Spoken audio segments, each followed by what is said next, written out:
Why are there so many dungeon scenes in the Snow White ride in Disneyland when the feature film barely had any?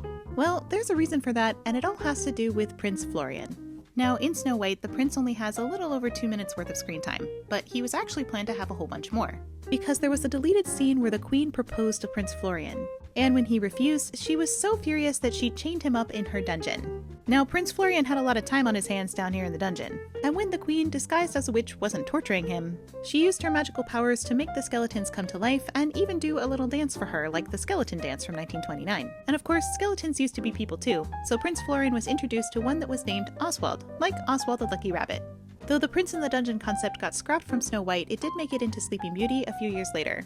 So how did the dungeons end up in the attraction when they weren't in the feature film? Well, Ken Anderson, who designed this attraction, also worked on the movie Snow White, and he used the original 4x8 storyboards from the movie to plan the ride, including pieces of the never-used dungeon scenes.